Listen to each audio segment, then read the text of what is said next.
Hello दोस्तों, तो अब हम डिस्कस करने वाले हैं some basic concepts of chemistry का क्वेश्चन नंबर 7, जिसमें से हमसे पूछा गया है कि how much copper can be obtain from 100 gram of copper sulphate. Copper sulphate आप लोगों को 100 ग्राम गिवन है और उसमें से आपको बताना है कि कॉपर कितना बनेगा। तो बड़ा सिंपल सा क्वेश्चन है। सबसे पहले तो आप क्या करो, कॉपर सल्फेट लिख लो।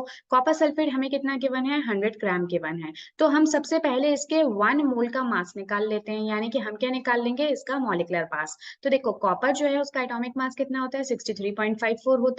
सल्फर का आप सभी जानते हो 16 एटॉमिक नंबर है, इसका डबल कर लो 32 इसका एटॉमिक मास है। ऑक्सीजन का वैसे तो 16 होता है, बट क्योंकि 4 ऑक्सीजन है तो इसलिए हम 4 से मल्टीप्लाई कर देंगे, तो ये आपका 64 आ जाएगा। जब आप इन सभी को ऐड करोगे तो आपकी वैल्यू आ जाएगी कुछ कुछ 159.6 ग्राम्स पर मोल के आसपास। यानी कि 1 मोल कॉपर सल्फेट का मास होता है 159 ग्राम्स पर मोल। ओके, तो ये तो बात हो गई 1 मोल की। तो 1 मोल जो कॉपर सल्फेट है उसमें अगर आप देखो कि कॉपर का मास कितना है, तो आपने क्या देखा, 63.54। तो बस आपको यूनिटरी मेथड यूज करना है। तो अगर आपका कॉपर सल्फेट जो है 159.6 ग्राम्स होता है, तो इससे आपको कॉपर कितना मिलता है, 63.54 मिलता है। ठीक है।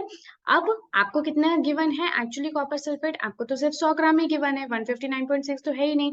तो अब सिंपल सा मेथड है, 63.54 डिवाइडेड बाय आप क्या कर दोगे, 159.6 मल्टीप्लाइड बाय 100। तो ये बिल्कुल वैसा ही है जैसे कि हम बचपन में करते आते थे कि अगर एक पेंसिल की कॉस्ट 5 रुपए है तो 5 पेंसिल की कितनी होगी, तो हम क्या करते थे, 5 डिवाइडेड बाय 1 इंटू 5 यानी कि 25। एग्जैक्टली उसी तरह से आपको सॉल्व करना है। आपकी जो भी वैल्यू आएगी वही आपका आंसर होगा। तो एक बार आप इसको ट्राई कर देखना, your answer should be 39.81 grams copper.